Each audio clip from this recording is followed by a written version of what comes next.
58, 19. Muito obrigado, Excelência. Caros colegas, permitam-me que convide agora Sua Excelência, Sr. Deputado José Horácio Lobo. Distinto colega, a palavra é sua. Muito obrigado, Excelência. Permita-me que passe a apresentar o posicionamento sobre o programa quinquenal do Governo 2015-2019. Antes, porém, saúdo o povo moçambicano e, em particular, a população da província da Zambeza, meu círculo eleitoral. Saúdo a Vossa Excelência, meus pares e todo o protocolo observado.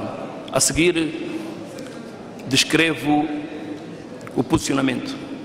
A bancada parlamentar do Movimento Democrático de Moçambique vem tecer as seguintes considerações relativamente ao programa quinquenal do Governo 2015-2019. Em termos metodológicos, existe uma incongruência na estrutura do documento, contrariamente ao que foi feito para as outras prioridades. A prioridade 1 não foi associada a nenhum quadro de indicadores em que se perspectivam as metas que se pretendem ou supõem alcançar no final do quinquênio. Em alguns casos, apresentam metas extremamente tímidas, como, por exemplo, na página 26, o número de novos empregos no setor público e privado aumentarão apenas 23 mil ano, quando temos um país, segundo o Instituto Nacional de Estatística, em que 300 mil jovens, todos os anos, passam à categoria de mão de obra ativa. Logo, este programa vai criar mais de 250 mil desempregados por ano. Ainda em termos metodológicos, o documento apresenta vícios de abordagem.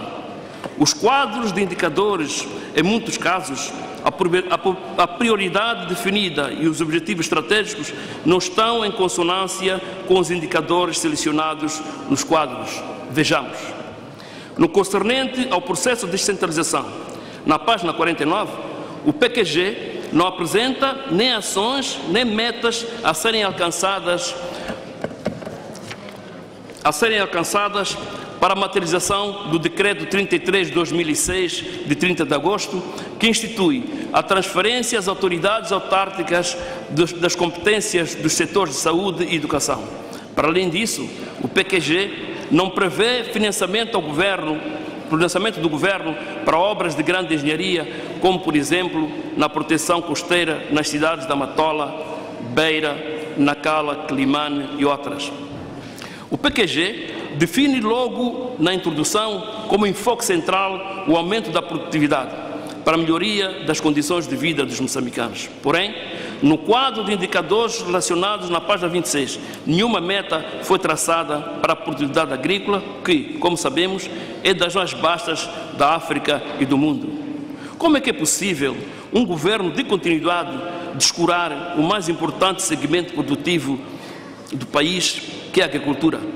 Como desprezar um setor que a própria Constituição da República, número 1, artigo 103, define como base do desenvolvimento nacional?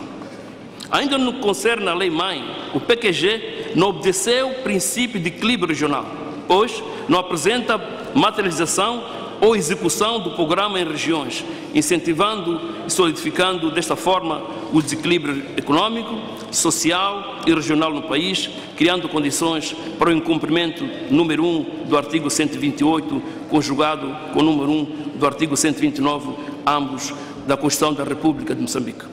O PQG não apresenta uma visão estratégica clara da política econômica do governo face aos desafios do mundo contemporâneo. Algumas questões se seguem. O país teve, durante a última quinzena, uma agenda nacional, para a qual se fez um chamamento geral para que estivéssemos unidos na luta contra a pobreza. Essa agenda nacional foi apresentada com documentos operacionais como o PARPA 1, PARPA 2, PARPA. Adicionalmente, o PQG 2009-2014 tinham como objetivos central exatamente o combate à pobreza. Todavia, no atual PQG, tanto a propagadíssima Agenda Nacional quanto os planos do combate à pobreza foram literal e liminarmente esquecidos. Será que é pelo facto de em 10 anos, a pobreza ter recuado apenas 7 contra 12% esperados? Será que se lançou a toalha ao chão? Era razoável não fugir ao problema, mas reconhecer que o combate à pobreza absoluta foi o pior fracasso dos últimos 40 anos da história de Moçambique, sob gestão do regime atual. Não existe uma abordagem estratégica sobre os grandes desafios da atualidade econômica.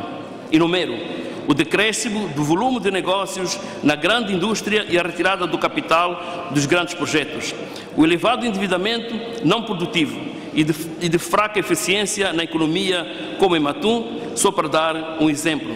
Melhoria das condições de trabalho e salariais do setor público, sobretudo na implementação de uma reforma do sistema de carreiras e remuneração para os professores, enfermeiros, médicos, polícias e no Exército. Não vemos nenhuma estratégia objetiva para a grande questão da atualidade: a exploração de recursos naturais, sobretudo a sobreexploração florestal e também a implementação da Política Nacional de Terras. O PQG não aborda a questão do famigerado 7 milhões. Qual é o destino que se deu a este programa? Face às deficiências metodológicas, de forma e de conteúdo do PQG, acima descrito, a bancada parlamentar do Movimento Democrático de Moçambique recomenda a apreciação negativa da proposta do Programa Quinquenal do Governo 2015-2019. Tenho dito, muito obrigado.